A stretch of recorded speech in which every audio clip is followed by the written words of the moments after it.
पूर्ण ब्रह्म परमात्मा सर्वेश्वर बंदी छोड़ सतसुकृत जी महाराज की जय तथा उपग्ने अगम पुरुष बंदी छोड़ मुनीन्द्र जी महाराज की जय तथा उपग्ने अलग पुरुष बंदी छोड़ करुणामय जी महाराज की जय तथा उपग्ने सतपुरुष महेश्वर बंदी छोड़ कबीर साहेब की जय तथा उन्हीं के अवतार सदगुरु साहेब महेश्वर बंदी छोड़ कबीर रामपाल जी महाराज की जय तथा सतपुरुष जी अंश परम अक्षर पुरुष परमेश्वर बंदी छोड़ कबीर देव जी महाराज की जय तथा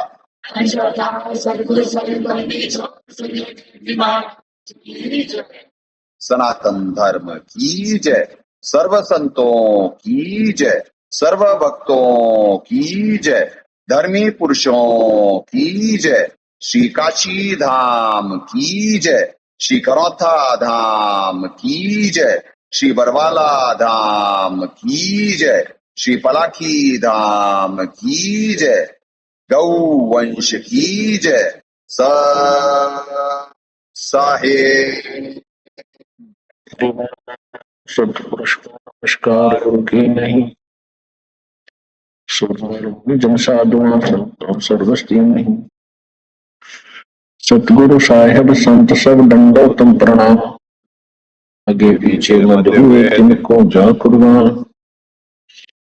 निराकार निर्विषम काल जाल वंदनम, निर्लेपम निज निर्गुणम अकल अनुवेशम गुणम। तो हम सुरति समाप्तम सकल समानानिर्तलय, उज्ज्वल हिरंबर हरदमं बेपरवाह अथाह वार पार निमज्जतम। ग्रीव जो सुमरे सिद्ध होई, गणनायक गलता ना करो अनुग्रह सोई, पारस पद परवाना। आदि गणेश मनाऊं गणनायक देवन देवा, चरण कमल लाऊं आदंत करूं सेवा।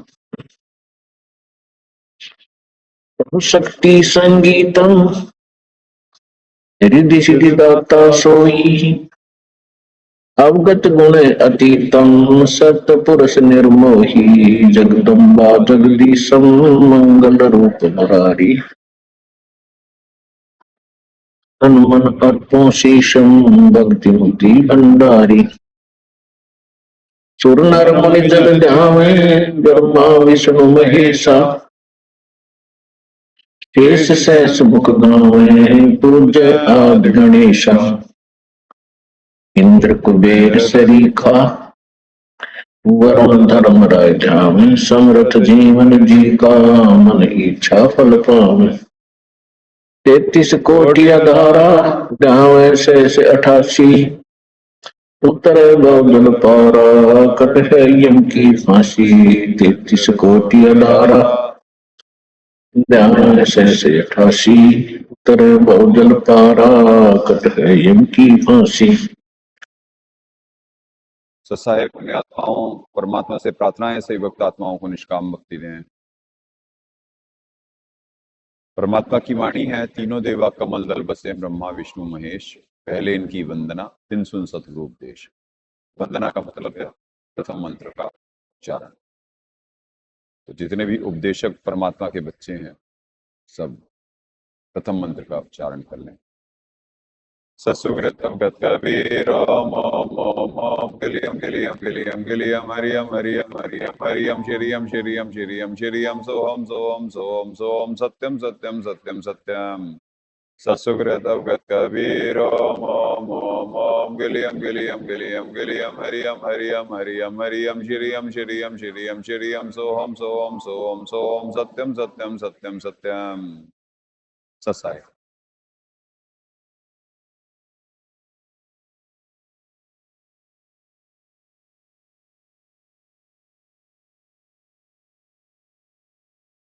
पुण्यात्मा दास से परमात्मा सतनाम का भी सुमरन करवा रहे थे थोड़ा,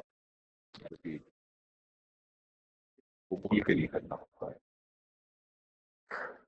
मंत्र। तो वो भी परमात्मा ने भक्त समाज को दिखवा रखे हैं। मंत्र किस वजह से दिखवा रखे थे परमात्मा ने कि जीव असली और नकली में अंतर कर ले कि शास्त्रों में क्या निर्देशन है, कौन से मंत्र करने हैं, और जो लोक प्रचलित मंत्र हैं जो अन्य धर्म गुरु दे रहे हैं उनसे क्या लाभ है। तो पुण्यात्मा आज लेट इस वजह से हुए। टोटल 11 सेवादार हैं। दया परमात्मा की जो एक डगमग हो रहा था बच्चा फर्म हुआ, नीचे कर दिया।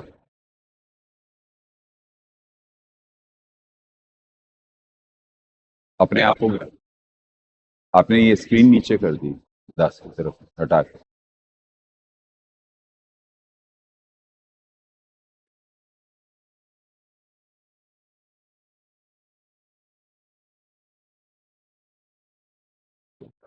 ग्यारह टोटल सेवादार हैं।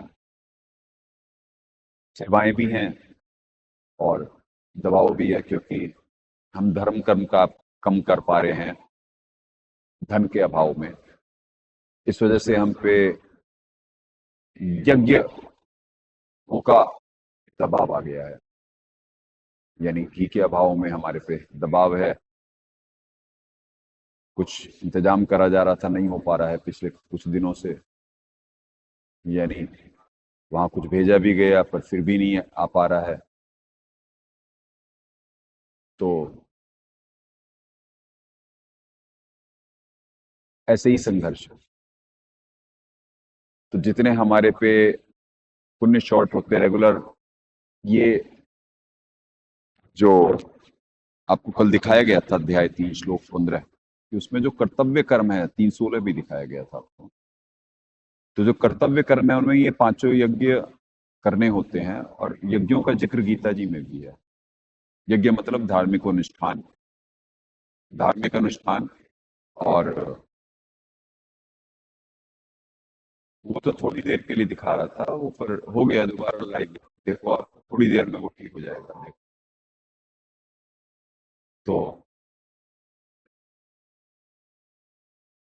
तो इस वजह से सेवादार भी कम, घर का भी अभाव, जिससे वो यज्ञों से कुछ पाप उन यज्ञों से ही करते हैं। और पृथ्वी पे शास्त्रोनुकूल यज्ञ ना हो अधिकारी द्वारा, इसी का पूरा प्रयास नकारात्मक शक्तियां कर रही होती हैं, क्योंकि वो कमजोर हो रही हैं डे बाय डे अपने पिछले पुण्य खर्च कर करके। हमारे को रोकने का प्रयास करती हैं और उसमें अपने उनकी पुण्य रूपी करेंसी जाती है। और हमें परमात्मा शास्त्रोनुसार जो निर्देशन है उस अनुसार चला कर करके हम पुण्य अर्जित करते हैं। हम बली होते जा रहे हैं, वो डाउन होते जा रहे हैं। तो इस वजह से वो आ जाए, सुमरन कर लें अपना, चलें करें। तो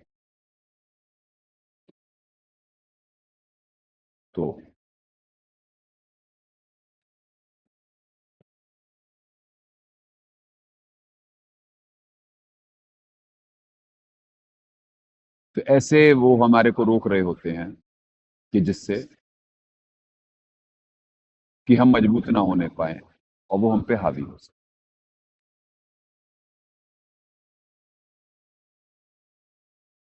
अब इतने प्रमाण और इतना तथ्य और इतना सब सारा सत्य बचाने के बाद भी हमारी चीजें स्लो डाउन पड़ जाती हैं, क्योंकि हम कमजोर पड़ रहे हैं क्वांटिटी वाइज, धन वाइज। इसीलिए भक्ति तो परमात्मा सबसे रेगुलर करवा रहे हैं, ज्यादा बढ़ावा आ रहे हैं, उसमें भी फर्क पड़ता है, क्योंकि साधक दबाव में आ रहे हैं।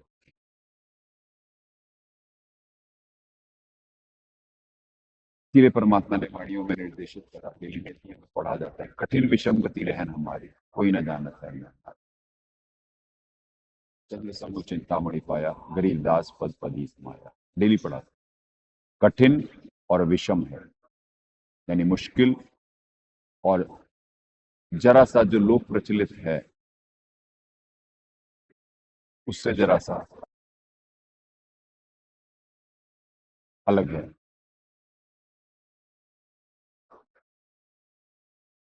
विपरीत लोक परिचित जो ज्ञान है उससे जरा विपरीत। लाइव में अभी भी वही आ रही है। तो पुण्यात्माओं, रेगुलर या स्क्रीन पे कुछ है और उधर कुछ है।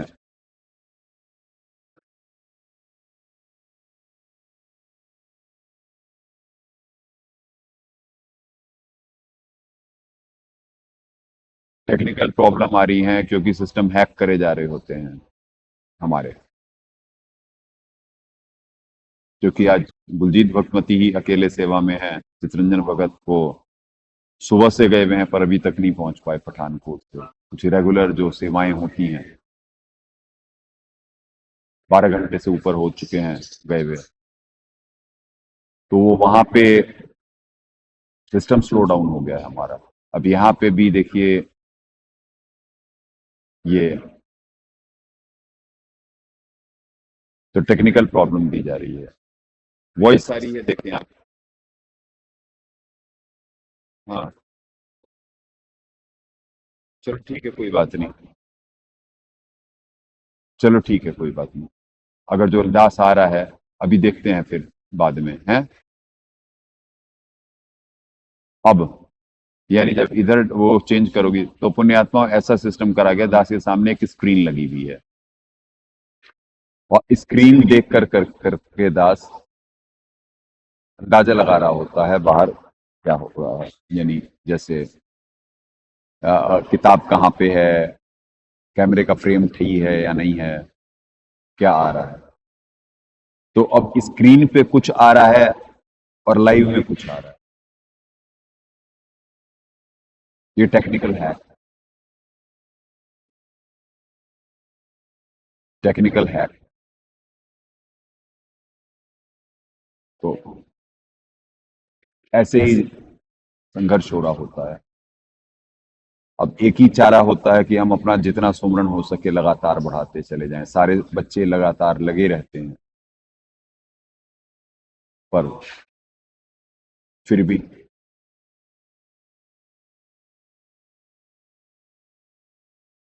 इसीलिए जो हठयोग करते हैं कहीं जाकर कर करके, वो सोचते हैं वो मोक्ष प्राप्ति करेंगे। तो पुण्यात्माओं,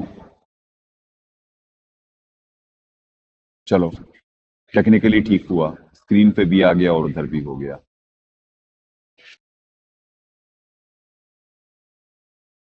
बहुत सारी भ्रांतियां हैं वक्त समाज में, जो कि गीता जी के कुछ श्लोक या वेदों को ठीक से ना समझ पाने से, और जी अपना अनमोल मनुष्य जीवन गंवा देता है शास्त्रीय मनमाना आचरण करके।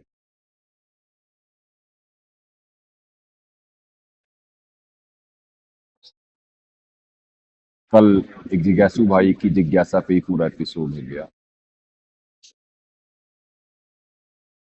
तो पुण्यात्माओं, ये मार्ग तर्क का है। जब तक कोई संवाद करना चाह रहा है, क्योंकि जब तर्क,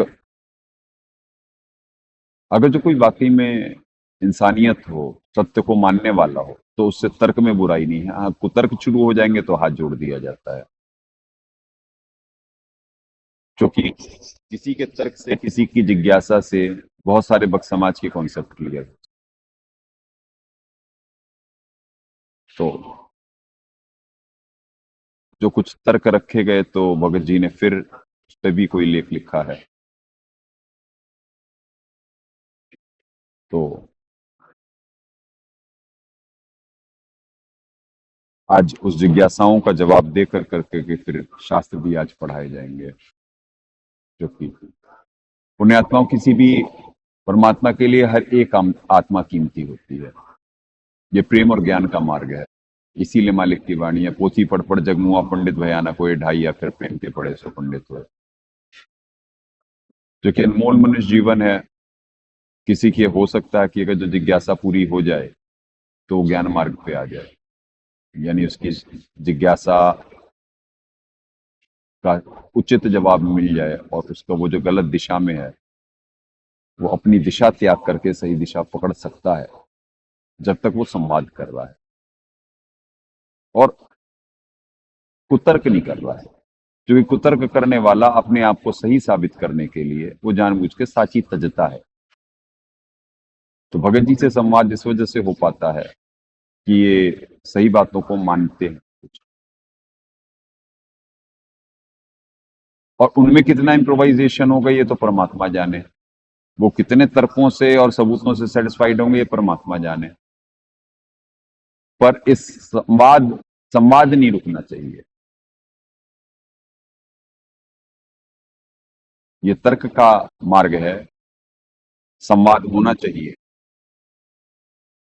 पर कोई उसमें भी संवाद की भी एक मर्यादा है। तो जब तक मर्यादा है तब तक होगा, और जिस दिन वो लिमिट क्रॉस हो जाएगी तासिर अप्लाई करना बंद कर देगा।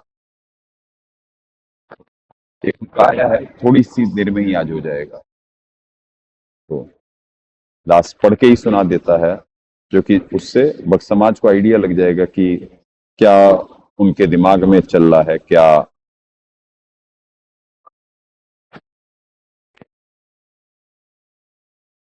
वो कहाँ पे अटक रहे हैं। मन के भावों को नियंत्रित करने वाली कोई भी प्रक्रिया, जप तप ध्यान भजन संगीत नृत्य अध्ययन ध्यान के साथ कार्य करना आदि, जिस कार्य को मन कंट्रोल में किया जाता है से कुछ न कुछ लाभ जरूर मिलता है। इस प्रकार यदि ध्यान आपने किसी मूर्ति में लगाया और साकार या निराकार वस्तु में लगाया तब भी कुछ न कुछ लाभ मिलता ही है। यदि आप मन को किसी मनुष्य में भी लगाते हैं तो लाभ फिर भी मिलेगा। जैसे कि श्रीमद् भगवद गीता में भी कहा, मनुष्य श्रद्धावान प्राणी है, कि किसी को कहीं भी श्रद्धा होती ही है। श्रद्धा के कारण वो प्राणी अपनी श्रद्धा के अनुसार अपने श्रद्धेय को अर्पित करता है। मैं भी उसी श्रद्धा को पुष्ट करता हूं और उसका लाभ भी प्रदान करता हूं, मगर ये लाभ अस्थायी है। यदि आपकी श्रद्धा किसी मानव में है तो आप उसी को परमात्मा सर्वेश्वर या भगवान मानकर कोई भी पूजा पद्धति अपनाकर उसकी भक्ति करते हैं तो कुछ न कुछ लाभ तो निश्चित ही है।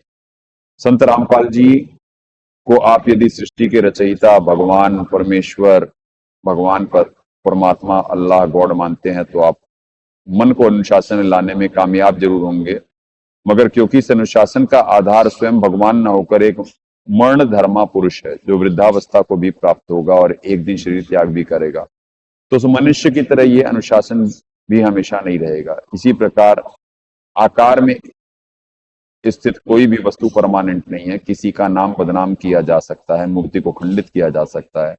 यदि मनुष्य का विश्वास उस नाम में है तो उस मूर्ति में है तो उसका विश्वास भी खंडित किया जा सकता है। इसलिए हमको निर्गुण निराकार परमात्मा की पूजा करनी चाहिए। पूजा पद्धति श्रीमद् भगवद गीता के अनुसार अपनानी चाहिए। चलिए अब इस लेख में क्या है, भगत जी इतना मान रहे हैं कि श्रीमद् भगवद गीता के अनुसार पूजा पद्धति अपनानी चाहिए। पॉजिटिव बात है, और पॉजिटिव और नेगेटिव में हमें आउटपुट निकालना होता है कि भगत जी की मानसिकता में कितनी सकारात्मकता है और कहाँ पे उनकी गाड़ी अटक रही है। चलो कम से कम पूजा पद्धति श्रीमद् भगवद गीता अनुसार अपनानी चाहिए। भगत जी वो आ गया है, देखो वहां पे जा रहा है खड्डे में, वो कुत्ता, उसे भगाओ जल्दी से, जल्दी जाओ, डरा देना उसे।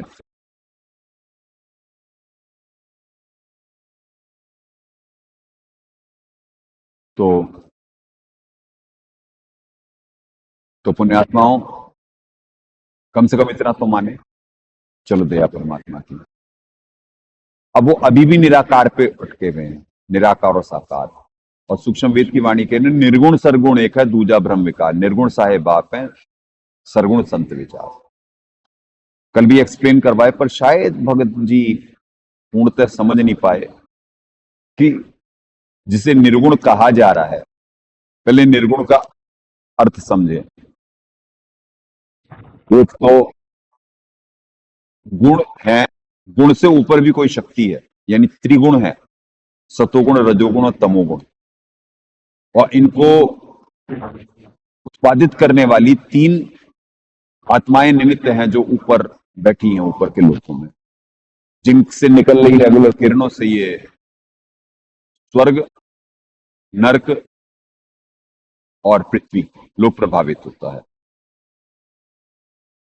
अब गीता जी में ही श्लोक है कि त्रिगुण का उल्लंघन कर जाते हैं।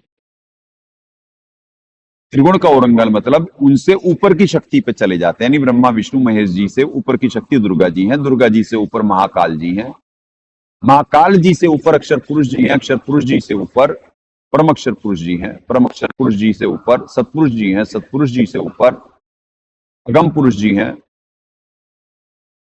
अलग पुरुष जी हैं, अलग पुरुष जी से ऊपर अगम पुरुष जी हैं, अगम पुरुष जी के ऊपर पूर्ण परमात्मा है। जैसे किसी देश में राष्ट्रपति ही जाए तो उसी की इज्जत होगी और प्रधानमंत्री जाएगा तो नहीं होगी, या फिर कोई अन्य कैबिनेट का मंत्री जाएगा तो नहीं होगी। तो जो भगत जी का पहला एक कॉन्सेप्ट है कि भाई कि मानव में आए हैं वो बूढ़े भी होंगे और चोला भी छोड़ेंगे तो भावना खंडित होगी, इस वजह से निर्गुण की करनी चाहिए। तो वो एक्सप्लेन करवा रहे हैं कि दास ने कल भी एक्सप्लेन करा, पर शायद भगत जी के समझ में नहीं आया। कोई बात नहीं, क्योंकि बहुत समाज में अज्ञान ये जन्म जन्मांतरों का भरा हुआ होता है, इतनी जल्दी हम एक्सपेक्ट भी नहीं कर सकते हैं। कोई संवाद कर रहा है, एटलीस्ट शालीनता है उसके संवाद में, सराहनीय कदम है, यानी सराहनीयता है कि क्या कहते हैं कि कोई इंसान की तरह संवाद कर रहा है। बस जिसमें भी इंसान के गुण नजर आते, परमात्मा ने तो कहा कि सारी आत्माएं आदरणीय है जो मनुष्य जीवन प्राप्त है, क्योंकि इनके पास पिछले कुछ पुण्य है जो ये इनकी ड्रेस मिली है। इस ड्रेस का वो समझना है, और साधना में भी और भगवान में भी भगत जी का विश्वास है, ये सकारात्मक बात है। यानी दो की जो सृष्टि है, ये एक राक्षस स्वभाव जो रेगुलर इसको खत्म करने में लगी हुई है, पृथ्वी का विनाश करने पे उत्पन्न है, जो गीता जी में दिखाया गया कि ये संघर्ष है।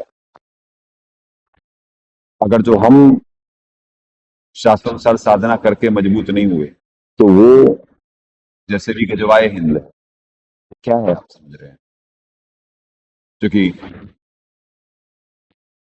जो तमोगुण से प्रभावित हैं इस्लाम,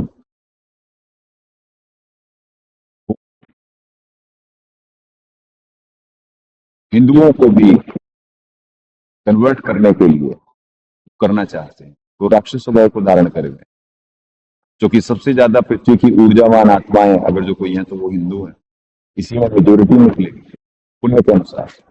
और यही अपनी राह में, क्योंकि इनमें लीनियंसी और फ्लेक्सिबिलिटी ज्यादा होती है, तो जब इन्हें मार्ग समझ में आएगा तो ये तुरंत सबसे ज्यादा यही आएंगे,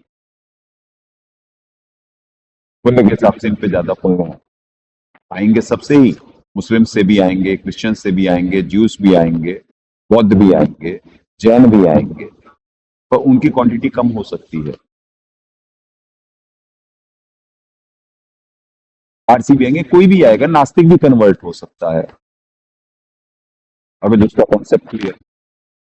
तो वही कॉन्सेप्ट क्लियर करने का प्रयास करा जा रहा है चमत्कारों के माध्यम से। तो ये हर दिन ही चमत्कार है, बाई प्रोडक्ट है, चमत्कार बाई प्रोडक्ट होते साधना का। जब साधना सही होगी तो बाई प्रोडक्ट यानी चमत्कार ऑटोमेटिकली होंगे। तो जो सदगुरुदेव जी को परमात्मा का रिप्रेजेंटेटिव माना, यानी 3 स्थिति होती हैं, इष्ट देव पूर्ण परमात्मा होते हैं, कंप्लीट गॉड। कंप्लीट गॉड मतलब यानी कि फिर और भी गॉड हैं और भी भगवान है, यानी भोगों को प्रदान करने में। जैसे एक सिस्टम है, कोई भी चीज, जैसे दास ने पहले भी, सदगुरुदेव जी ने भी उदाहरण दिए हैं, कोई भी जैसे बाढ़ का है, बाढ़ आती है बिहार में या कहीं भी आती है तो पीएम रिलीफ फंड भेजा जाता है या कुछ, तो भेज रहे हैं पीएम जी सीएम जी को, सीएम जी फिर आगे अधिकारियों को दे रहे हैं। तो अधिकारी गण आगे आगे आगे हैं, उनमें सभी आदरणीय हैं जो परमात्मा की नौकरी कर रहे हैं। तो अब इस व्यवस्था को समझना पड़ेगा रोहित जी को कि पूर्ण परमात्मा हमारे इष्ट देव हैं। सदगुरुदेव जी आकर के उनके बारे में बताते हैं और संत थ्योरी प्रैक्टिकल को प्रूफ करने में निमित्त बनता है। ये तीन स्थिति है। इष्ट देव भी आते जाते रहते हैं इस लोक में, तो वो आएंगे किस वेश में? वो सदगुरुदेव जी के ही वेश में आएंगे। और मालिक की वाणी है कि मम संतमान मेरा ही स्वरूपम, जिसने इष्ट देव और सदगुरुदेव में डिफरेंस कर लिया, यानी क्योंकि वो निर्देशन है सर्वेश्वर जी का, परमात्मा जी का, कि मेरे संत को मेरा ही स्वरूप मानना। आते हैं साहब से सदगुरु भय, सदगुरु से भय साहब, स्टेज दास का, फिर साहब से सदगुरु भय, सदगुरु से भय संत, दूसरी स्टेज दास की। जब थ्योरी प्रैक्टिकल परमात्मा प्रूफ कराते चले जाते हैं और सत्य और असत्य का निर्णय करवाते चले जाते हैं, तो दास का दर्जा साधु से संत का हो जाता है। और संत को भी फिर वही ये तीनों अंग एक बोल दिए परमात्मा ने। इसका मतलब नहीं कि दास पूजनीय है, दास आदरणीय है, पर मम संतमान मेरा ही स्वरूपम कर करके दास को उनका स्वरूप मान कर करके भक्त समाज गुरु की भी कर रहा है। पर जो गुरु को परमात्मा का नुमाइंदा मान करके कर रहा है, गुरु की पूजा नहीं कर रहा, पूजा अपने इष्ट देव जी की ही कर रहा है, यानी पूर्ण परमात्मा की ही कर रहा है। जैसे मुस्लिम भाई मोहम्मद जी को पैगंबर मानते हैं, पैगंबर आदरणीय है, वो पूजा कर रहे हैं अल्लाह की, पर पैगंबर को भी वो जानते हैं कि भाई कि पैगंबर ही उनका संदेश लेकर के आया है, वही खलीफा है, उन्हीं के निर्देशन में चलना है। तो ऐसे ही गुरु जो है वो निर्देशन देने के लिए निमित्त बनता है कि क्या करना है क्या नहीं करना है, और सदगुरु आकर करके ज्ञान कराते हैं। तो ऐसे तीन अवस्था फिर इष्ट देव की प्राप्ति होती है, क्योंकि इष्ट देव जब भक्ति सफल होती है, जब उस श्लोक में पहुंचेंगे तब इष्ट देव से हम मिल पाएंगे। और बीच में लोग जीव यहां से जो अभी बाकी सब भक्ति कर रहे हैं वो सचखंड ही पहुंच पाएंगे, एक लोक स्किप करके। यानी यहाँ शरपुर श्लोक में है, पवित्र गीता जी अध्याय 15 श्लोक 16 अनुसार 3 लोक हैं, और 3 यानी वहां पे 3 शक्तियों का डिफाइन करा गया है। वैसे तो 4 के बारे में भी हो गया, एक हिडन है वहां पे। शरपुरुष अक्षर पुरुष के बारे में 15वें अध्याय के 16वें श्लोक में है। तो शरपुरुष यानी महाकाल जी, अक्षर पुरुष यानी शरपुरुष अक्षर पुरुष हो गए, यानी संजय जी, जो ईश्वर जी ने कहा जाता है। ईश हुए महाकाल जी, ईश्वर हुए अक्षर पुरुष जी संजय जी, और परमेश्वर हुए परम अक्षर पुरुष जी, जिस लोक से दास आया है। अब दास परम अक्षर पुरुष लोक से आया है, तो दास की अगर जो भक्ति परमात्मा दया करते हैं, मालिक के आशीर्वाद से सफल होती है, तो दास जाएगा सतलोक, एक लोक ऊपर प्रमोट होगा। सीधे नहीं हो सकती, क्योंकि अभी उस योग्य नहीं हुआ है दास, एक सीढ़ी चढ़ के जाना पड़ेगा वहां पे। तो ये लोग जो है, ये इस लोक के जो साधक साधना कर रहे हैं, ये एक लोक स्किप करके वैसा बन गए अगर जो, तो ये परम अक्षर पुरुष लोक जा सकते हैं, यानी एक लोक स्किप करके जा सकते हैं, क्योंकि वो नवीन कर्मों में अगर जो इनके इतनी तत्परता हुई और इतना ये मेहनत कर पाए, तो ये एक लोक स्किप कर सकते हैं। ये विहंगम मार्ग है। भाई खड़ा कर दो, खड़ा हो जाओ भाई, ये उंगने के लिए नहीं है, कब तक जानबूझ के साची तजोगे? तो पुण्य आता है ऐसे। तो यहाँ के साधक जो है वो सचखंड से जाएंगे, क्योंकि सचखंड से ही यहाँ पे नीचे आके गिरे हैं, वहां से ही 2 लोक और बने, अक्षर पुरुष और शर पुरुष के लोक बने। तो ये अपॉर्चुनिटी है भी अक्षर पुरुष की भी आत्माएं हैं यहाँ पे, इस लोक में ही आती हैं सब, अखाड़ यही है। फिर यहां से जब भक्ति उनकी सफल होती है तो वो अपने लोक जाएंगे सचखंड। तो यहाँ पे भी वालों को अपॉर्चुनिटी और अक्षर पुरुष वालों को भी अपॉर्चुनिटी है। परम अक्षर पुरुष के भी साधक आएंगे आगे, जब कलयुग में सतयुग लग जाएगा वो भी आएंगे और अपनी साधना सफल कर करके वो भी सतलोक जाने के लिए, प्रमोट होने के लिए आएंगे। समझे पुण्यात्माओं? तो ये प्रोसीजर है। सदगुरुदेव जी भी ये जो धारण पोषण के लिए जो देह धर के आए हैं, ये भी छूटेगा, दास का भी छूटेगा। ठीक है जी। पर क्या कहते हैं, एक सर्वेश्वर जी सहशरीर आते हैं, सहशरीर जाते हैं। तो वहां पे हम सदगुरुदेव जी को परमात्मा का नुमाइंदा मान कर करके, यानी कि उनके, क्योंकि परमात्मा भी आएंगे, सर्वेश्वर जी आएंगे तो उन्हीं के वेश में आएंगे, तो उस हिसाब से हो रहा है। सदगुरुदेव जी को पूर्ण परमात्मा या इष्ट रूप में नहीं मान के पूजा जाए, या ये जो बच्चे हैं जो दास को ये इसी क्लॉज के बेस पर ये तिलक करते, आरती में आरती पूर्ण परमात्मा की हो रही है, आरती दास की नहीं हो रही है, तिलक दास को नहीं हो रहा है। गुरु आदरणीय है, पूजनीय नहीं है, पूजनीय एक सिर्फ पूर्ण परमात्मा ही है।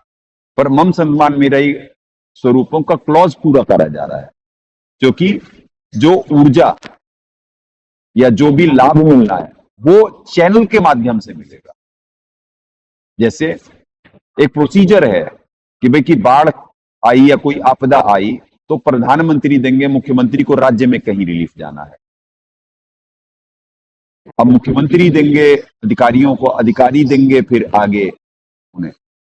तो अगर जो कोई आए अधिकारीगण कहीं मदद करने या वो करने के, नहीं जी हम तो प्रधानमंत्री से ही बात करेंगे, हम राष्ट्रपति से ही बात करेंगे, हम दूसरों से बात नहीं करेंगे। कोई चाय पानी खाना पीना सब वो कराया जाता है, कोई भी आएगा अधिकारीगण आएगा, वो कोई रिप्रेजेंटेटिव आया है। तो वही सिस्टम यहाँ पे भी है, हम समझने का प्रयास करें। और इसी वजह से दास संवाद करता है कि क्या कहते हैं कि कॉन्सेप्ट किसी के भी क्लियर हो सकते हैं कि क्या करा जा रहा है। अब रही बात निराकार साकार की, कल भी कहा था कि निराकार परमात्मा की शक्ति है, निर्गुण सरगुण एक है, दूजा ब्रह्म विकार। परमात्मा साकार है, उनकी जो शक्ति है वो निराकार है और वो हर जगह व्याप्त, उसी से सारी स्थिति हो रही होती है, ऊपर से लेकर के नीचे सारे ब्रह्मांडों, क्योंकि बाकी सबकी में इतनी शक्ति नहीं है कि वो स्थिति कर पाए। और एक पूर्ण परमात्मा ही, जब पूर्ण परमात्मा शब्द आया तो यानी कोई पूर्ण भी है। और सदगुरुदेव जी को परमात्मा मतलब श्रेष्ठ आत्मा कहा जा रहा है। श्रेष्ठ आत्मा वैसे तो एक ही होती है, पूर्ण परमात्मा, पर और भी परमात्मा है, तो इस वजह से परमात्मा की संज्ञा जो शुरू होती है वो सतपुरुष जी से होती है। सतपुरुष जी भी परमात्मा है, उनके ऊपर जैसे प्रधानमंत्री और उप प्रधानमंत्री दोनों जगह प्रधानमंत्री लगा है ना, पर आगे उप राष्ट्रपति और उपराष्ट्रपति, तो राष्ट्रपति तो एक ही है पर उप भी है,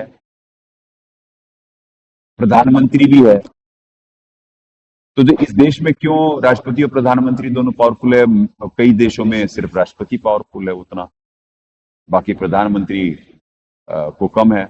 यहाँ पे प्रधानमंत्री ज्यादा है और वो कम है, क्योंकि जैसे यहाँ पे आप मुख्यमंत्री माने परम अक्षर पुरुष जी को, और जिनका रिप्रेजेंटेटिव दास है, दास एक सांसद की हैसियत से है यहाँ पे, जैसे संसद है यहाँ की, दास वहां की संसद का मेंबर है परम अक्षर पुरुष के लोग की, ये माने, क्योंकि वहां की कुछ शक्तियां जो वहां के परमात्मा निमित्त बनते, जो कार्य दिए हुए हैं परमात्मा, और रेगुलर परमात्मा की नौकरी में निमित्त बन रहे होते, तो एक आम आत्माएं होती वहां पे, और एक जैसे यहाँ पे भी हैं एक संसद सदस्य हैं, वो भी मनुष्य ही तो हैं, और व्यवस्था में सरकार के साथ निमित्त बने हुए हैं। इसी वजह से उनको जब आम समाज में जाते हैं तो आदरणीय हो जाते हैं। तो ऐसे ही ऊपर की व्यवस्था है, दास रिप्रेजेंटेटिव है, और वहां पे यहाँ पे परमेश्वर का नुमाइंदा है, परमेश्वर नहीं है, नुमाइंदा है।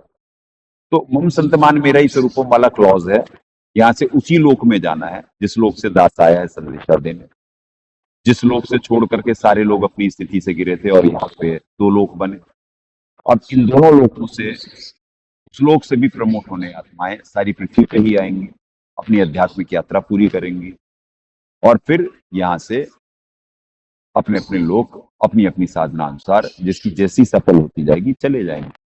जिसकी नहीं सफल हुई वो यहीं पे रहेगा, जिसकी कुछ आंशिक सफल हुई वो अक्षर पुरुष लोक चला जाएगा, एक लोक प्रमोट होकर के। अगर जो उस लोक नहीं लायक, सचखंड लायक नहीं बन पाया तो पर वो भी जाल में ही है। फिर सचखंड जाना ही मेन ऑब्जेक्ट है यहाँ पे, और दास ऊपर के लोगों के लिए प्रमोट हो रहा है, पूर्ण परमात्मा से अभी नहीं मिल पाएगा क्योंकि उतना सुपात्र नहीं है दास। जो अगम लोक में है वो है सुपात्र, वो जो साधना करने आते हैं तो वो फिर अनामय लोक में जाते हैं, यानी पूर्ण परमात्मा से वो प्राप्ति होती है। तो ऐसे ये प्रोसीजर है भगत जी। तो शायद परमात्मा दया करें कि आज जो इन डिटेल जो बताया जा रहा है आपके शायद समझ में आए। तो यहाँ पे एक प्रोसीजर फॉलो हो रहा है, आपका चोला कल्पना हो जाए। सदगुरुदेव जी शब्द स्वरूप ही आए, वो कोई सी भी देह धारण कर सकते हैं, समझे। इतनी हमारे शास्त्रों में जैसे गोरखनाथ जी हैं, आप सिर्फ माँ बाप से पैदा हुए, परसों आपके लेख में था माँ बाप से पैदा हुए, नहीं, न सदगुरुदेव जी माँ बाप से पैदा हुए, वो शब्द स्वरूप ही आए हैं और प्रवेश करे हैं तीन लोक में। वो प्रवेश शब्द जो गीता जी में है वो टेक्निकल है, वो देह धारण करके उसमें प्रवेश करे हैं। वो कोई सी भी देह बना सकते हैं, दास भी देह में प्रवेश करा है, क्योंकि अब दास का जन्म नहीं होता, माँ बाप से नहीं जन्मा है, पर ये मान पाना कठिन है। दास जिस कुल में आया है, अगर जो उसकी माँ को बोले, यानी अपनी अगर जो ऋण संबंध के हिसाब से अगर जो अपनी माता जी को बोलेगा दास की दास आपका बच्चा नहीं है और इस शरीर में सिर्फ प्रवेश करा है, तो ये मान पाना कठिन होगा। कहीं की मेरे को पेन हुई सब हुआ, ये इसी को माया था। क्योंकि पवित्र कबीर सागर में उल्लेख है कि फिर ना जन्म होए तुम्हारा, जन्म लेना एक सजा है। और दास परम अक्षर पुरुष लोक से, और नानक जी का जन्म हुआ था, और दास का नहीं, संजय का नहीं होगा, क्योंकि नानक जी के उसमें नानक जी से परमात्मा साधना करवा के सचखंड तक का क्लियरेंस हो चुका था नानक जी का। तो जब सचखंड तक का क्लियरेंस हो गया तो उसके बाद जन्म नहीं होना है, अब उसके बाद वो प्रवेश हो गया, जन्मेगी नहीं। अमर मंत्रम तुमको दीना फिर ना जन्म होए तुम्हारा, ये पवित्र कबीर सागर की वाणी कह रहा है दास। तो कुछ चीजें truth is strange then fiction, सत्य कल्पना से भी विचित्र होता है। गोरखनाथ जी उदाहरण है, गोबर के ढेर से बच्चा पैदा हुआ। अब बताओ आप, क्या से इतिहास में उदाहरण नहीं है क्या? ऊपर से पितृलोक सशरीर आते हैं और चले जाते हैं, नहीं आते क्या?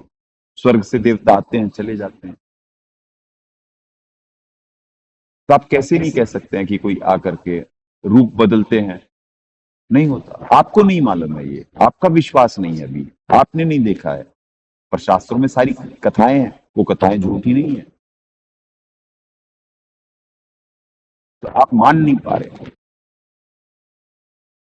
शायद इस प्रोसीजर बताने से बहुत सारी आत्माओं पे फर्क पड़े। अगर जो कोई विश्वासी होगा तो विश्वास करेगा, एविडेंस दिखाया जा सकता, जो भी बात कही जा रही है वो थ्योरी प्रैक्टिकल के अनुसार है, ऐसे नहीं है हमारी बात। मेरा साकार का जो भगत जी का कॉन्सेप्ट नहीं क्लियर हुआ, चलो ये तो प्रोसीजर हुआ, ये उनका ये कॉन्सेप्ट क्लियर होगा कि हम किसी की पूजा हम कर किसकी रहे।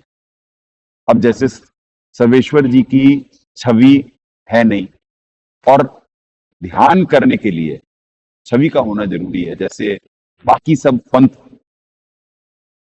जैसे इस्लाम ही है, इस्लाम निराकार को कह रहा है, तो क्या उनकी भक्ति पद्धति सफल है? नहीं, तभी नहीं सफल हो पाई। सबसे ज्यादा लीनियंट और सबसे ज्यादा पावरफुल हिंदू ही क्यों है?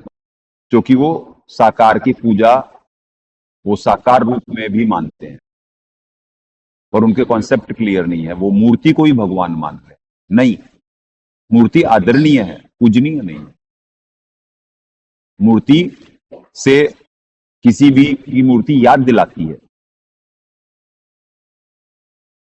पर मूर्ति एक माध्यम है मन को कंट्रोल करने के लिए, अपनी श्रद्धा को बढ़ाने के लिए।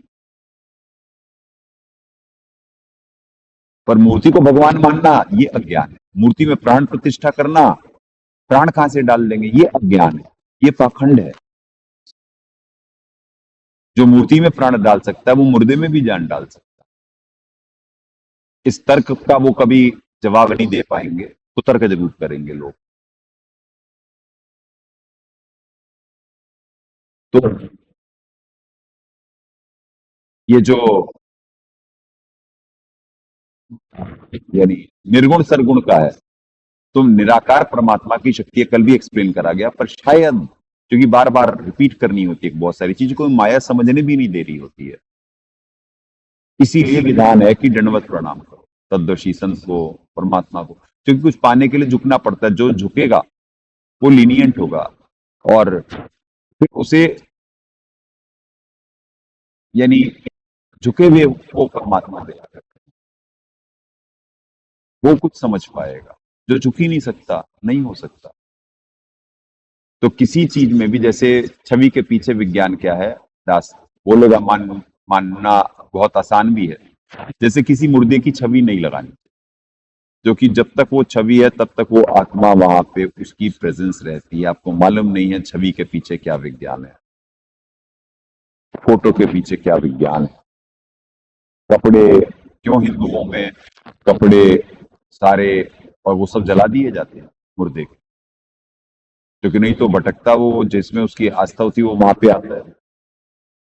छवियां जो छवियां नहीं रखनी चाहिए मुर्दों, क्योंकि वो आएंगे, क्योंकि वो भी उनका एक अंश है। जैसे बॉडी की सारी वो प्रवाहित क्यों कर दी जाती हैं अस्थियां, क्योंकि वो उन अस्थियों में उसकी आस्था होती है कि ये मेरे शरीर की हड्डियां हैं। वो उन पे जाके आत्मा आके ऊपर जब तप्तशिला पे भून के अपना फैसला फूसला लेकर के एक बार आती है इस लोक में, तो उसमें चिपक जाती है। वो जो प्रेत योनि में होंगे वो प्रेत उन्हीं पे होते हैं, और उन्हीं को तांत्रिक हड्डियां उठा कर करके फिर उनको काबू में कर करके उनका दुरुपयोग करते हैं।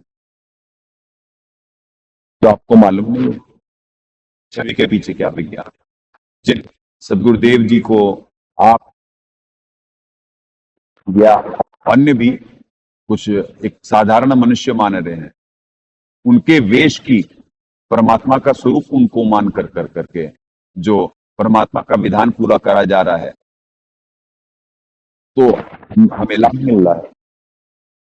पर इसका ये मतलब नहीं कि उन्हें इष्ट देव माना जा रहा है, नहीं। या दास को यहाँ पे कोई पूजा कर रहा है दास की, नहीं। दास सिर्फ गुरु का काम होता है जोड़ना, एक पुल है जो आत्मा और परमात्मा के मिलन में सहायक की भूमिका निभा रहा है। बस उसका काम इतना है, कनेक्शन जोड़ना। मिलेगा चैनल के थ्रू ही, साधक को जो प्राप्त होगा वो गुरु के माध्यम से ही मिलेगा। आशा है आपका इन डिटेल बताने से आपके कॉन्सेप्ट क्लियर होंगे, और भक्त समाज को भी जो इस मार्ग को गलत समझ रहा है उसे भी समझ में आया। अब छवि के पीछे का विज्ञान सुनिए। तो जो आप मानेंगे नहीं, आंखों में से ऊर्जा निकलती है, हाथ के आशीर्वाद में से ऊर्जा निकलती है। छवि के पीछे ये विज्ञान है। एक जगह बैठे परमात्मा उसके माध्यम से हमारे को ऊर्जावान कर रहे होते हैं। आप मान नहीं पाएंगे, पर ये प्रूफ हो सकता है बहुत आसानी से। छवि के पीछे का विज्ञान इन डिटेल कर भी दिया जाएगा आने वाले समय में।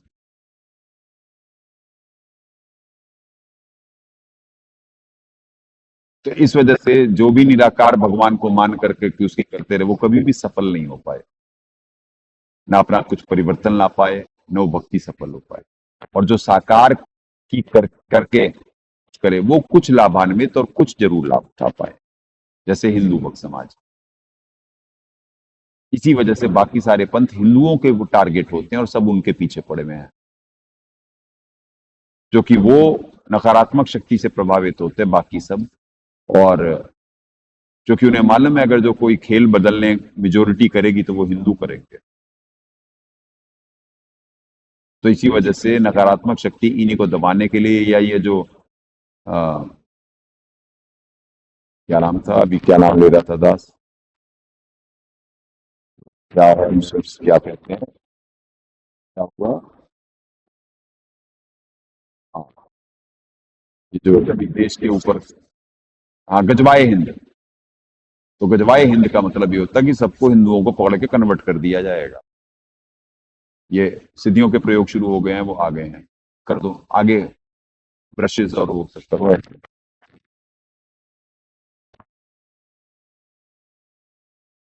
बिल्कुल कैमरे के सामने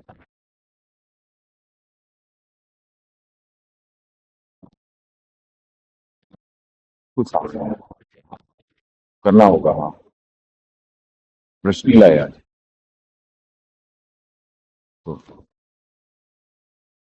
तो पुण्यात्माओं ऐसे है सारे, ठीक है जी। तो आशा है आपका कॉन्सेप्ट क्लियर हुआ होगा। निर्गुण सरगुण का ये है भगत जी, जब हम परम पिता परमेश्वर कोई शब्द है, परमेश्वर अलग शक्ति है, परम पिता परमेश्वर कह रहे हैं तो भी हम अक्षर पुरुष जी के बारे में कह रहे हैं, पूर्ण परमात्मा कह रहे हैं तब हम सर्वेश्वर जी के बारे में कह रहे हैं, पर करें। हाँ, ऊपर से भी। तो हम सर्वेश्वर जी के बारे में, तो हर जगह हम कह रहे हैं तो हम साकार के बारे में, तो परमात्मा साकार ही है। साकार की सृष्टि ही साकार हो सकती है, निराकार कैसे हो सकती है भगत जी? आपका बच्चा साकार है, आपसे उत्पन्न हुआ, तो जिन्हें जब पिता है तो कोई उनकी सृष्टि कैसे निराकार हो सकती है? और साकार हर जगह गीता जी में ही लिखा, आप खुद कह रहे हैं, करदास से वो शब्द भी साबित करवाए कि सर्वगतम वहां पे आते हैं, यानी गति करके आते हैं। सर्वव्यापक उसका गलत उदाहरण है, वो सर्वगतम का अर्थ सर्वव्यापक नहीं आएगा। सर्वव्यापक परमात्मा की शक्ति है, परमात्मा तो एक देशीय है, अनामय लोक में है, और वहां से गति करके आते हैं। है तिथि वेद में जो शब्द है, यानी कभी भी आते हैं, कभी भी जाते हैं, से शरीर आते हैं, से शरीर भी जाते हैं। बाकी सारी शक्तियां आती हैं, वो धारण करती हैं शरीर को, फिर अपना शरीर छोड़ करके जाती है, लीला वाला ये सत्य है, ठीक है। तो परमात्मा साकार ही है, निराकार है, इसीलिए बाइबल भी ये साबित करती है कि परमात्मा ने सृजिश बनाया, और ये एक सिस्टम है। पवित्र गीता जी में भी सूक्ष्म वेद को मानने को कहा है कि उस वाणी में, यानी गीता और वेद के ज्ञान से ऊपर भी है कुछ, ब्रह्मणे मुख्य जो कहा जाएगा, 4:32 अध्याय 4 श्लोक 32, तो उस वाणी का जिक्र करा गया है कि वहां पे उसे कर्मजान, जो वहां पे निर्देशन है, उसके अनुसार चल के अपने भक्ति रूपी कर्म बना। तो आशा है आपके कॉन्सेप्ट कुछ क्लियर जरूर हुए होंगे। अब बाकी जो आप निर्गुण मान करके चल रहे हैं, निर्गुण की दो वो होती है, यानी गुणों से ऊपर भी जो उठ गया तो वो भी यानी जैसे कि त्रिगुण की माया का उल्लंघन कर जाता है, जो जैसे गीता जी में श्लोक है, तो वो ऊपर की भक्ति करने लगता है। वहां पे तात्पर्य ये है, तो गुणों से जो ऊपर की भक्ति कर रहा है वो भी निर्गुण में ही है, कि वो गुणों की भक्ति नहीं कर रहा है, समझे जी? तो आपको अभी बहुत आपके कॉन्सेप्ट क्लियर नहीं है। निर्गुण सरगुण तो छोड़ो, यानी कि गुणों से ऊपर की वो सारी व्यवस्था और वो सब, जब तक वो व्यवस्था नहीं समझेंगे, इस कॉन्सेप्ट को तसल्ली से समझने का प्रयास नहीं करेंगे, तब तक समझ में नहीं आएगा। हाँ, आप तर्क करते रहें तो आपका, जब तक आप तर्क करेंगे तब तक यहाँ पे शालीनता से आपके तर्क हैं, शालीनता से जवाब दिया जाएगा, संवाद होगा, अवॉइड किसी आत्मा को नहीं करा जाएगा। चलो अब फिर शास्त्रों पे चलते हैं, क्योंकि कल भी नहीं हो पाए, आज भी 40 मिनट हो चुके हैं, तो कुछ देर जरूरी है, परमात्मा निमित्त बनाएंगे। चलो, यथार्थ भक्ति बोध सदगुरुदेव जी द्वारा अनुवादित पृष्ठ संख्या 65 को ही रिपीट करना है, क्योंकि उस दिन जो हुई थी 65, तो वॉइस तो थी नहीं, तो जब वॉइस ही नहीं थी तो दोबारा रिपीट करना है उस दिन का सत्संग। ठीक है जी, चलें। तो ये वाणी हो गई थी पृष्ठ संख्या 65 का, यहाँ से स्टार्ट होता है।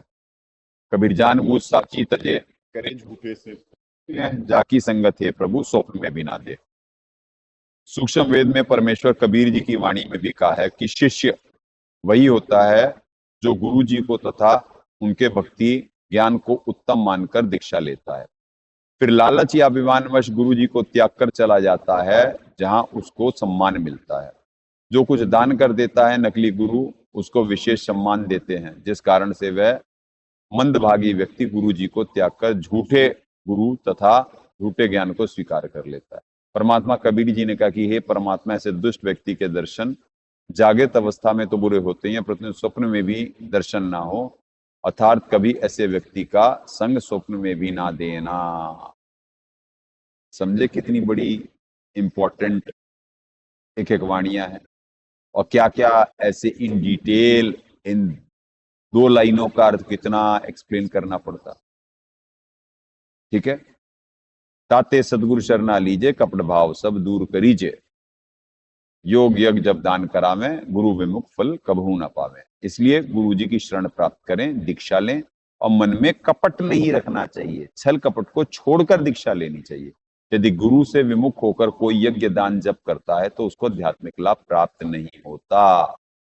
तो जैसे यानी एक सिस्टम है, सिस्टम को अगर जो कोई फॉलो नहीं करेगा तो उसकी भक्ति सफल नहीं हो सकती। यानी गुरु जी को परमात्मा का स्वरूप और उनका नुमाइंदा मान कर करके उनके निर्देशानुसार चल के जीव की भक्ति सफल हो सकती है, और एक सरल और निष्कपट को ही ये भक्ति उसी के अंदर प्रवेश हो पाएगी। जो जिसके अंदर छल कपट होगा वो गुरु विमुख हो जाता है, और गुरु विमुख होने के बाद भी अगर जो वो भक्ति करता रहता है कि हम तो सीधे इष्ट देव से जुड़े हुए हैं, तो उसे कोई आध्यात्मिक लाभ प्राप्त नहीं होता है, क्योंकि वो इनडिसिप्लिन्ड है। जो गुरु का नहीं हुआ, तो सदगुरुदेव जी ने सत्संग में बताया कि वो सदगुरु का कहां से होगा। यानी कि जो परमात्मा के बनाए हुए रूल को ही फॉलो नहीं कर रहा है, वो उन्हें कैसे प्राप्त कर सकता है।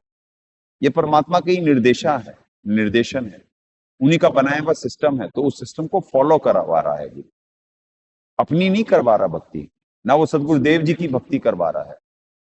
पर सदगुरुदेव जी परमात्मा के रिप्रेजेंटेटिव हैं। वो परमात्मा की संज्ञा वहां से शुरू होती है जहां दास जीव संज्ञा का है, दास जीव संज्ञा का है, गुरु जीव संज्ञा का होता है, जो थ्योरी को प्रैक्टिकल में कन्वर्ट करने में निमित्त बनता है और कनेक्शन जोड़ता है, सिर्फ दीक्षा देने के लिए निमित्त बनता। ज्ञान तो सदगुरुदेव जी ने आकर के दिया पृथ्वी पे, समाधान उनके माध्यम से मिल रहा है, दास को भी और भक्त समाज को भी, क्योंकि मेन सप्लायर वो है। जैसे हम माने थर्मल पावर प्लांट, एक जहां बिजली बन रही होती है, वहां से वो फिर प्लांटों को जाती है, प्लांट से यानी फिर आगे सप्लाई हो रही होती है, रेगुलर जारी होती है, छोटे छोटे पावर स्टेशन भी बने होते हैं।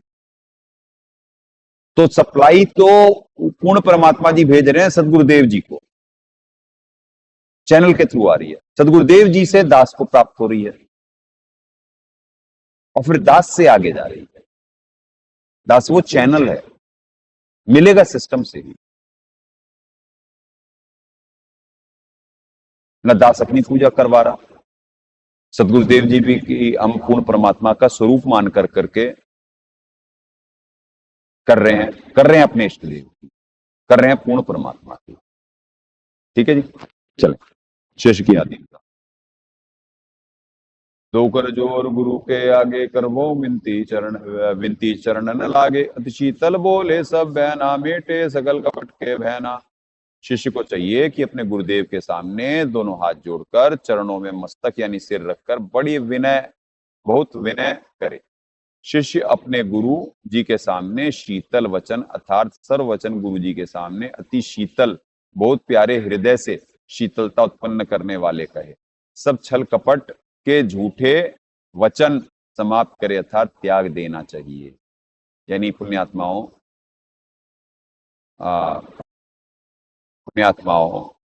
परमात्मा ये एक सदगुरुदेव जी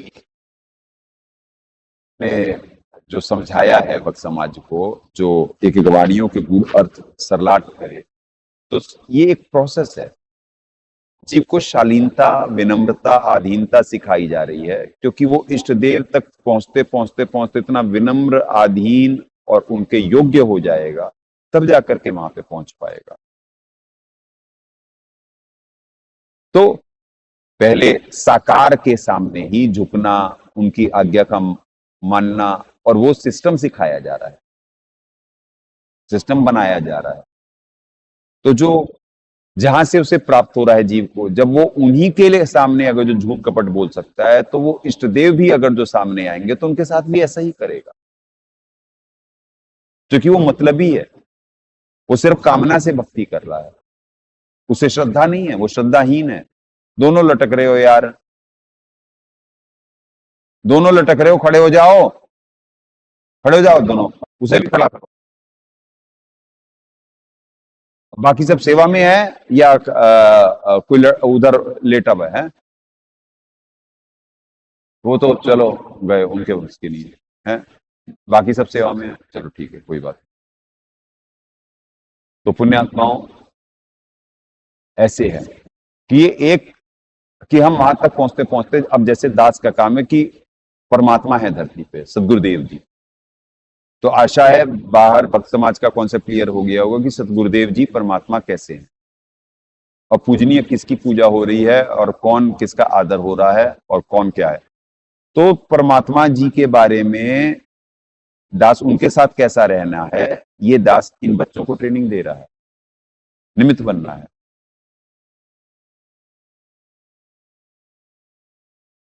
कि उनके सामने कैसे रहना। और परमात्मा निर्देशन करें गुरु के सामने कैसा रहना है, तो सब ट्रेनिंग पार्ट है।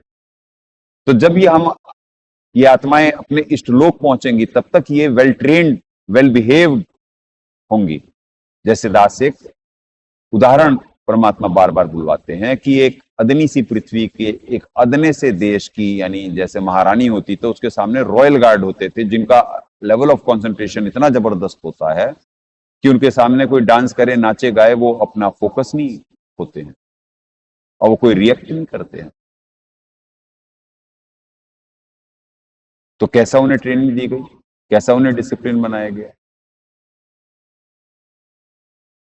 क्योंकि वो रानी के वो वहां पे बाहर रॉयल गार्ड है, तो उनका फोकस हाई होना चाहिए और बहुत वेल डिसिप्लिन। तो पूर्ण परमात्मा, सबके रचयिता, उत्पत्ति करता, उनके सामने कैसा होना चाहिए? क्या विनम्र आदि नहीं होना होगा? क्या निष्कपट नहीं होना होगा? निश्चल नहीं होना होगा?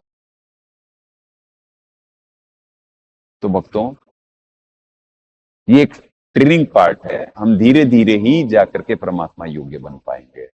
इन लोगों से गुजरते हुए हम वहां तक पहुंचेंगे। अपने कुछ सारे संपूर्ण विकार हम एक ही जन्म में न त्याग सकते, न उस योग्य बन सकते, तो हम धीरे धीरे करते हुए वहां तक पहुंचेंगे। ठीक है, चलेंगे नीचे करें। हे गुरु तुम हो दीन दयाला, मैं हूं दीन करो प्रतिपाला, बंदी छोड़ मैं अतई अनाथा, भवजल बूढ़त पकड़ो हाथा। हे गुरुदेव जी, आप दीन दुखियों पर दया करने वाले हो। मैं दीन तथा दुखी हूँ, कृपया मेरा पालन पोषण अर्थात भक्ति से मुझे तृप्त कर दो, मेरा उद्धार करो। हे गुरुदेव, आप काल के बंधन में अर्थात काल की कारागार में कर्म बंधन से बंधे बंदियों को छुड़ाने वाले बंदी छोड़ हो। हे बंदी छोड़, मैं बिल्कुल अनाथ हूँ, आपके अतिरिक्त मेरा कोई सहायक या साथी नहीं है।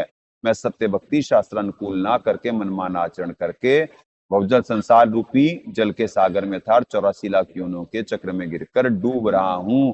मुझे अपनी शरण में लेकर मेरे डूबते का हाथ पकड़ो, मेरे डूबते का हाथ पकड़ो। देखो पुण्यात्माओं, क्या शब्दों का उपयोग होता। हे गुरु तुम हो दीन दयाला, यानी कैसी अच्छी भाषा होनी चाहिए। तभी तो जब आज डिसिप्लिन होगा गुरु के सामने, तो सदगुरु के सामने यानी परमात्मा जी के सामने भी वैसा होगा और ज्यादा होगा। और इष्टदेव की जब उसे प्राप्ति होगी तो कैसा तब तक परमात्मा बना चुके होंगे, समझे आप। तो एक प्रोसीजर है कि जिसे साकार की के सामने झुकना नहीं आया और प्राप्त करके कृत घनी नहीं हुआ कि भैया कि इन्हीं के माध्यम से मिल रहा है, उनका तो आदर नहीं कर सकता, तो वो बड़ी शक्ति का कैसे करे।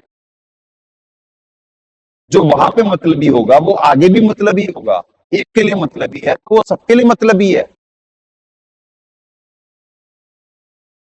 क्योंकि वो कृतघ्नी है, वो अभिमानी है, अहंकारी है, ईमानदार नहीं है। तो पुण्यात्माओं, ये एक प्रोसेस प्रोसीजर सिखाया जा रहा है। मन क्रम वचन से सच्चा अच्छा बनाया जा रहा है, बाहर भीतर एक करा जा रहा है, जीवित जग में मारा जा रहा है। विकार त्यागने का एक प्रोसेस है, मन को कंट्रोल करने की एक प्रक्रिया है, परमात्मा से लाभ प्राप्ति का, उनसे जुड़ने का एक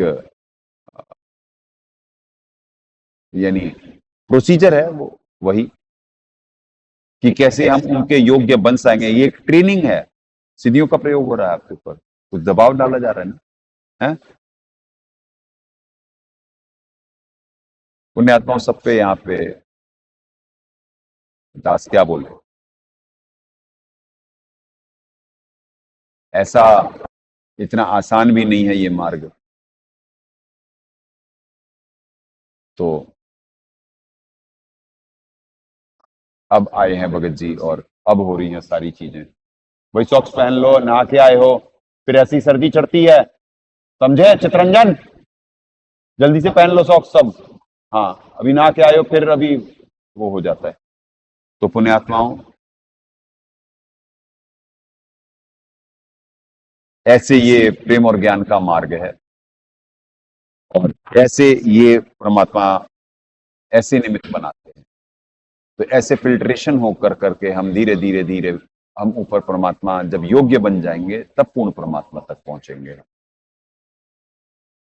तो आज सिर्फ एक ही पेज करवाएंगे, कल जैसे वाणी को विराम दिलवाए 11 बजे तक परमात्मा ने निमित्त बनाया, सुमरन हुआ साधकों का। दिन में उतनी भक्ति नहीं हो पाई थी। आज भी अगर जो कुछ साधक चाहेंगे तो होगा, नहीं तो डे बाई डे हम पे दबाव बहुत बढ़ा हुआ है, बहुत बढ़ा हुआ है। इतना आसान भी नहीं है जितना बार वक्त समाज समझ रहा है। कमेंट करना बड़ा आसान है, पर समझ पाना। एक अंग्रेजी की सेइंग है, I have striven not to laugh at human actions, not to weep on them, not to hate them, but to understand them. ये परमात्मा बहुत पहले पढ़वाए थे, एक कोट। हालांकि ये परमात्मा का ही हो सकता है, उनके अलावा और कोई ऐसे विचार, ऐसे शब्द दे ही नहीं सकता है। यानी मैं संकल्पित हूं किसी के ऊपर, not to laugh at human action, किसी के ऊपर वैसे ही उसका बिहेव, उसकी बॉडी या कुछ भी यानी देख करके कि मैं उस पर हंसू, ना, not at laugh at human action, not to weep on them, ना उसके कृत्यों पे रोऊं या मीन मेक करूं, नॉट टू हेट देम, यानी उसके किसी भी इनपरफेक्ट कार्य से भी उससे नफरत भी नहीं करूं, पर उसे समझूं कि उसकी दिक्कत क्या है। तो पुण्यात्माओं, ऐसी बहुत सारे बहुत बढ़िया शब्द हिंदी, अंग्रेजी, सारी लैंग्वेजेस में हमें उन शब्दों की मार्मिकता और वो समझ करके अपने जीवन में भी तो उतारने हैं। तभी तो आज जहां संवाद होगा वहां पे कोई गुंजाइश होगी इम्प्रोवाइजेशन की। जहां पे संवाद खत्म हो जाएगा, थोपा थोपी चालू हो जाएगी। राक्षस स्वभाव उसी को कहा जाता है कि वो अपनी अपनी चलाता है, वो लीनियंट और फ्लेक्सिबल नहीं हो सकता। और जो लीनियंट और फ्लेक्सिबल नहीं है, यानी जिसमें उदारता और झुकाव नहीं है, वो कभी किसी का नहीं हो सकता। अभिमानी अहंकारी जीव कभी किसी का नहीं हो सकता। वो राक्षस ही, वो भोगी ही है। तो ये प्रेम और ज्ञान का मार्ग है। यहाँ पे जीव को विनम्र, आधीन और शालीन बनाया जाता है। ठीक है पुण्यात्मा, चले कल से फिर 66 से होगा। ये तो एक पुराना सत्संग जो उस दिन हुआ था और वॉइस नहीं गई, तो उस वजह से रिपीट हुआ है। अब कल फिर करेंगे, परमात्मा निमित्त बनाएंगे, क्योंकि हमारी दिनचर्या जरा ज्यादा डिसिप्लिन होती है, बड़े सत्संग नहीं हो पा रहे हैं। परमात्मा उसके लिए भी निमित्त बनाएंगे। जंजारी है प्रेम और ज्ञान आधार से भावपूर्वक निमित्त बनकर कर्म बनाए। सदगुरुदेव की जय। अग्ने पूर्ण ब्रह्म परमात्मा सर्वेश्वर बंदीछोड़ सत्सुकृति महाराज की जय। तथा उपग्ने सदगुरु साहेब महेश्वर बंदीछोड़ कबीर रामपाल जी महाराज की जय।